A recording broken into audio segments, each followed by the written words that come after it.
नमस्कार दोस्तों, INC TV पे आज हम एक बड़ा खुलासा करेंगे और खुलासा करने के लिए हिमाचल प्रदेश के सुजानपुर टेरा से कांग्रेस के विधायक श्री राजेंद्र सिंह राणा हैं।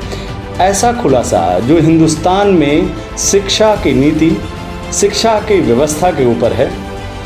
फेक डिग्री, इसकी चर्चा ढेर आपने सुने होगा, जगह जगह सुना होगा। मध्य प्रदेश में आपने व्यापम सुना होगा, लेकिन मुझे लगता है कि ये व्यापम से भी बड़ा घोटाला है। फर्जी डिग्री बेचने का घोटाला है।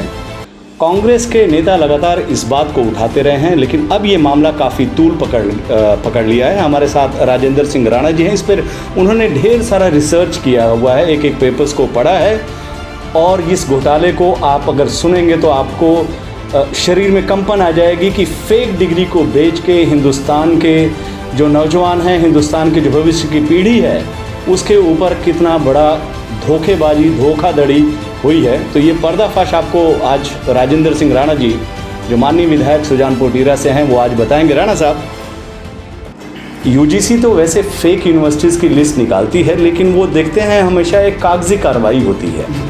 आपके हिमाचल प्रदेश में एक ऐसी यूनिवर्सिटी जिसको नियमों की ताक के बगैर रख के, सब नियमों को इधर उधर करके उसको यूनिवर्सिटी बना दिया गया, और एक आदमी जो लैब चलाता था वो यूनिवर्सिटी का चांसलर बन गया, मालिक बन गया, और फर्जी डिग्रियां, तकरीबन कहा जा रहा है कि 2000 करोड़ का घोटाला है। देखिए, हिमाचल प्रदेश में हमेशा कांग्रेस जो है इस बात के जो है खिलाफ रही है कि ये जो शिक्षा के नाम पर व्यापारीकरण जो हिमाचल प्रदेश में 2008 में शुरू हुआ, जब हिमाचल प्रदेश में भारतीय जनता पार्टी की सरकार सत्ता में आई, और उस समय जो है ये व्यापारीकरण जो है इसके लिए विधानसभा में यूनिवर्सिटी खोलने के लिए, प्राइवेट यूनिवर्सिटी खोलने के लिए एक्ट लाया गया। और एक्ट लाने के बाद बड़ी हैरानी है कि हिमाचल प्रदेश एक छोटा सा पहाड़ी राज्य है और यहाँ पर 17 विश्वविद्यालय जो है प्राइवेट सेक्टर में खोल दिए गए। आप हैरान होंगे कि एक पंचायत में 3 विश्वविद्यालय माना जा सकता है कि एक पंचायत में जो है वो एक स्कूल हो सकता है, कॉलेज हो सकता है, एक +2 स्कूल हो सकता है, कोई इंस्टीट्यूशन हो सकता है, पर 3 विश्वविद्यालय एक पंचायत में जो है वो प्राइवेट सेक्टर में खोले गए। और अंततः हुआ कि 2008 में यहाँ पर एक सोलन में जो मानव भारतीय विश्वविद्यालय है, और उसके लिए जो मालिक थे इसके यूनिवर्सिटी के, उन्होंने अप्लाई किया और सरकार ने जो है उस मामले को कैबिनेट में लेके, और कैबिनेट में जो है मामला रिजेक्ट हो गया। क्योंकि जब ये एक्ट आया तो उस एक्ट में जो है ये शर्तें तय थी कि कोई प्राइवेट विश्वविद्यालय हिमाचल प्रदेश में खोलना चाहता है तो उसके लिए जो है वो 50 बीघा ज़मीन जो है वो ज़रूरत थी कि 50 बीघा ज़मीन उसके पास होनी चाहिए। इनके पास 30 बीघा ज़मीन थी, और 30 बीघा ज़मीन होने के नाते इनका जो मामला है वो रिजेक्ट हो गया। आज सबसे बड़ा प्रश्न चिन्ह ये है कि 2009 में जब इसको परमिशन इसको मानव भारती विश्वविद्यालय को दी गई, उसमें हिमाचल प्रदेश में भारतीय जनता पार्टी की सरकार थी, और सभी विश्वविद्यालय जो सोलन में खोले गए, चाहे कांगड़ा में खोले गए या कहीं और दूसरे जिला में खोले गए, वो 2007 से लेकर 12 तक जब हिमाचल प्रदेश में भारतीय जनता पार्टी की सरकार रही, उसमें दी। हम बार बार ये पूछ रहे हैं सरकार से कि आखिर मामला कैबिनेट में रिजेक्ट होने के बाद, 30 बीघा ज़मीन होने के बाद, जिसकी ज़रूरत 50 बीघा थी, उसके बावजूद भी इस विश्वविद्यालय को जो है वो परमिशन दी गई, तो इसके पीछे क्या लेन देन हुआ। और अंततः हुआ क्या कि उसके बाद इस यूनिवर्सिटी के माध्यम से लाखों की तादाद में डिग्रियाँ, फर्जी डिग्रियाँ बांटी गई। आप देखिए कि ये डिग्रियाँ हिमाचल प्रदेश में नहीं बांटी गई, ये डिग्रियाँ हिंदुस्तान के सभी राज्यों में पहुँची, और सभी राज्यों के होते हुए विदेशों में भी पहुँची। और जब ये इसका खुलासा हुआ, और इसमें जो था, अभी जो 6 लोग गिरफ्तार किए गए थे, अभी उन लोगों को सरकार ने जो है, शायद मुझे लगता है कि मामला इतना बड़ा मामला कि लगभग 2000 करोड़ रुपए का आंकलन किया जा रहा है कि फर्जी बढ़ा हुआ है। जो व्यक्ति 1989 में 10वीं कक्षा पास करके एक लैब टेक्नीशियन का डिप्लोमा करके हिमाचल प्रदेश में 96 में आता है, और एक प्राइवेट जिसको कहते हैं वोकेशनल कोर्सेज उस समय शुरू हुए थे, तो वो 3 वोकेशनल कोर्सेज खोलते हैं, जिसमें हमीरपुर, बिलासपुर और सोलन। उसमें भी 420 का मुकदमा जो है राजकुमार राणा नाम का व्यक्ति, जो कि जो है इसे हरियाणा के जो करनाल से संबंध रखता है उसके ऊपर दर्ज हुआ। उसके बाद फिर वो करनाल चला जाता है, करनाल जाके फिर जो अपना काम शुरू करता है, उसके बाद फिर हिमाचल प्रदेश में आता है। तो 30 बीघा ज़मीन होने के बावजूद भी उसको जो परमिशन, हम बार बार इस बात की जिक्र कर रहे हैं, इस बात की मांग कर रहे हैं कि आखिर किसने ये लेन देन किया। और इतना बड़ा फर्जीवाड़ा मुझे लग रहा है कि हिंदुस्तान में से पहले कोई नहीं हुआ।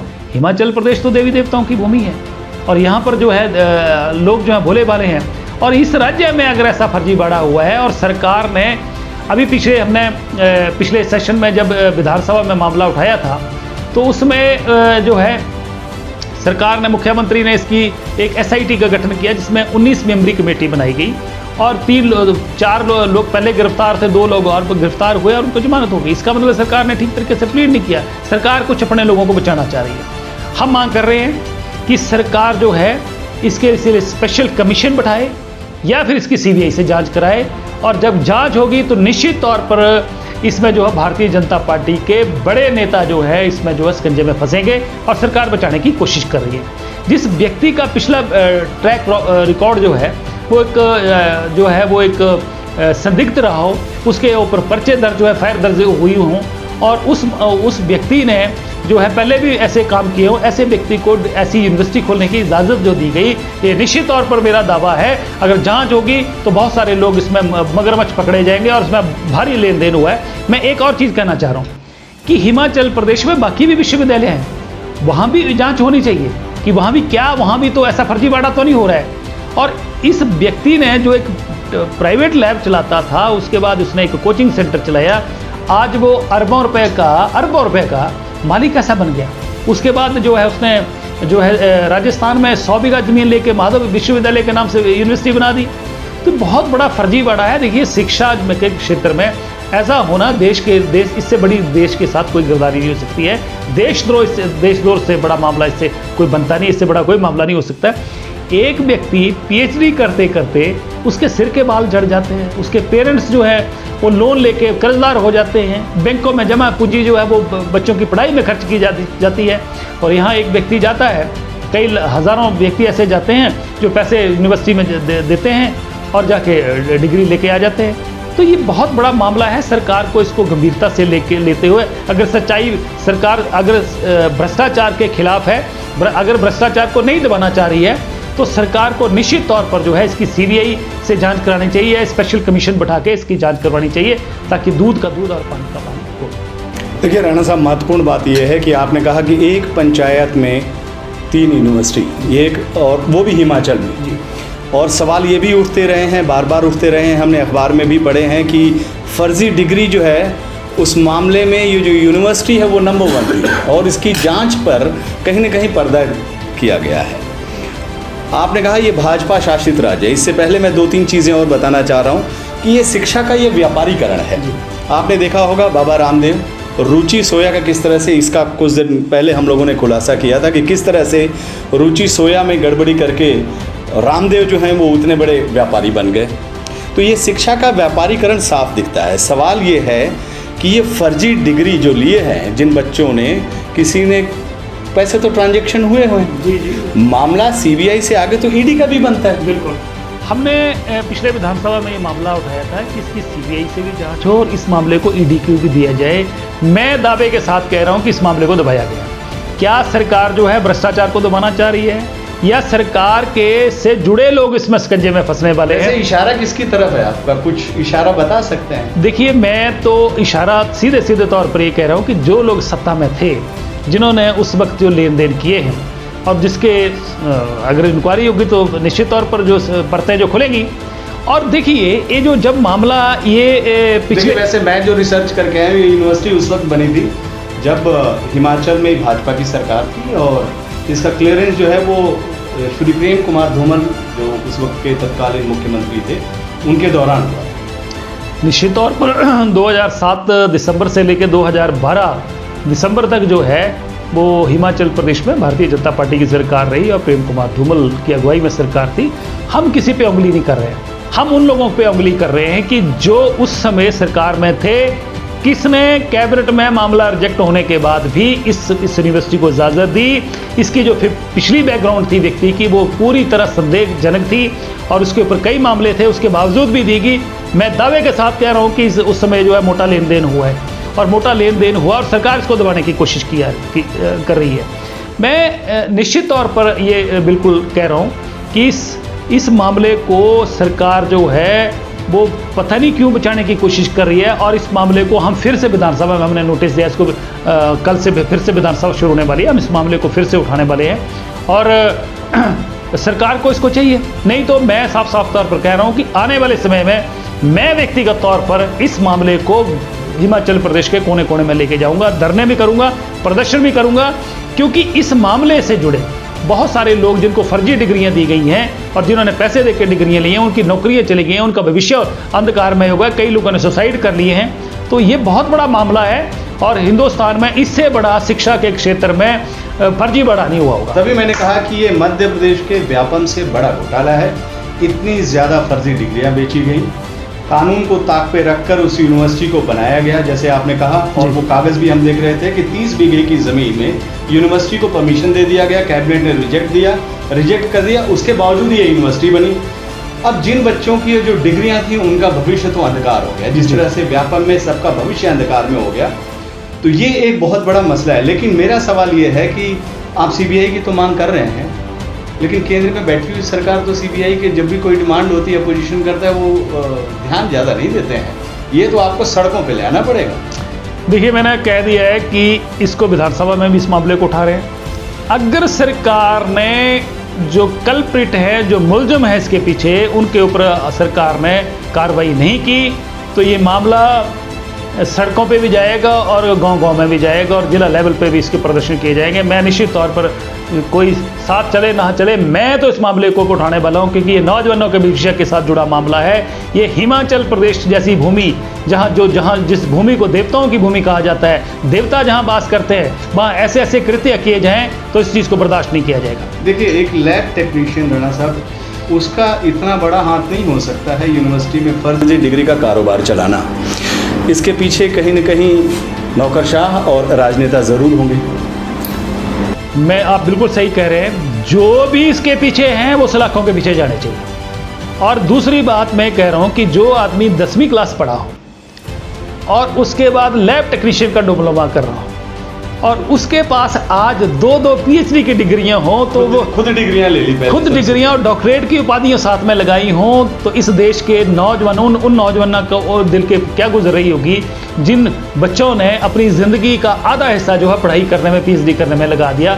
ये देश में बहुत बड़ा घोटाला है और ये जो सरकार है इसको मामले को दबाने की कोशिश कर रही है। देखिए, वैसे जहाँ तक डिग्रियों की बात आती है तो हम देखते रहे हैं कि फर्जी डिग्रियों पे कई बड़े नेताओं के, केंद्र के नेताओं के नाम भी आते रहे। चलिए, उस पर चर्चा तो नहीं करेंगे, लेकिन ये जो घोटाला है जो आप बता रहे हैं, ये केवल मानव जो यूनिवर्सिटी है केवल सोलन तक नहीं सीमित होगी। मुझे लगता है कि इसका दायरा और भी होगा, उस कार्यकाल में और भी यूनिवर्सिटीज़ को ऐसे परमिशन दिए गए होंगे। मैं यही तो कह रहा हूँ कि जिन जिन यूनिवर्सिटीज़ को ऐसा व्यापार करने का, देखो जैसे किसी मोहल्ले में दुकानें खुल जाती हैं, वैसे यूनिवर्सिटियाँ खोल दी।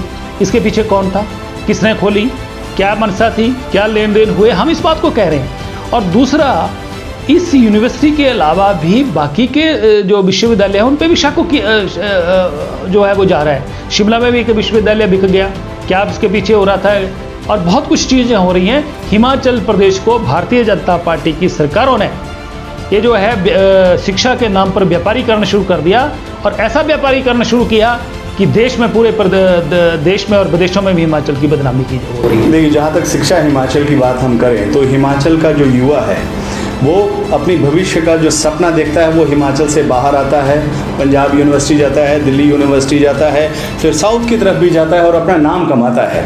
लेकिन उसी हिमाचल में अब डिग्रियां बिक रही हैं। आप सोचिए उन युवाओं की मानसिकता पे कितना असर पड़ रहा होगा कि हमारे राज्य में हम बाहर शिक्षा के लिए, बड़ी बड़ी शिक्षा की उपाधि के लिए बाहर जाते हैं और हमारे राज्य में लोग आकर शिक्षा का व्यापारीकरण कर रहे हैं। हिमाचल प्रदेश एक ईमानदार राज्य है, युवा जो है वो बहुत सीधा साधा है। तो मुझे लगता है कि ये हिमाचल का ही नहीं पूरे देश का सबसे बड़ा घोटाला होगा जो अभी तक कागज़ों में दबा है। देखिए, हिमाचल प्रदेश जो है वो शिक्षा के क्षेत्र में पूरे देश में नंबर 2 पे राज्य है। और यहाँ लोग जो हैं ईमानदार लोग हैं, पढ़े लिखे लोग हैं और मेहनती लोग हैं। और मैं बार बार इसको बात को दोहरा रहा हूँ कि ये जो फर्जी डिग्रियों का जो फर्जीवाड़ा है, इसका जो मुख्य जो केंद्र है वो हिमाचल प्रदेश के पूरे देश के अलग अलग राज्यों में, विदेशों में डिग्रियाँ चली गई और बहुत सारे लोग जो हैं इसमें जो है संलिप्त पाए गए। और मैं कहता हूँ कि जब से हमने ये इंक्वायरी की मांग करी, SIT का गठन हुआ, उसके बाद भी सरकार ने कोई जानकारी नहीं दी कि आखिर जो है वो जो है क्या नाम इसका हुआ क्या। इसलिए बहुत सारी चीज़ें जो हैं सामने निकल कर आएंगी। सरकार इसको दबाने की कोशिश कर रही है और हम इस चीज़ को दबने नहीं देंगे, चाहे हमें जो मर्जी करना पड़े। हम इसकी लड़ाई सड़कों पे भी लड़ेंगे, जनता के बीच भी लड़ेंगे। और जो लोग इसमें जो मुलजम लोग हैं, जो लोग इसमें दोषी हैं, उनको जब तक सलाखों के पीछे नहीं भेजा जाता तब तक हम चुप बैठने वाले नहीं। आपका बहुत बहुत धन्यवाद INC TV से बात करने के लिए राणा साहब। और उम्मीद करते हैं कि हम भी इस पूरा जो ये घोटाला हुआ है इसका हम पर्दाफाश करेंगे और वो जो नाम है, बड़े बड़े नाम, नेताओं के नाम, नौकरशाहों के नाम, जब वो उजागर होंगे तो वो नाम जो है वो विधानसभा में तो आएंगे, उससे पहले हम आपको ज़रूर बताएंगे। और देखते रहिए आप INC TV में, इस खुलासे को हम लगातार दिखाते रहेंगे। इस बुलेटिन में इतना ही। नमस्कार।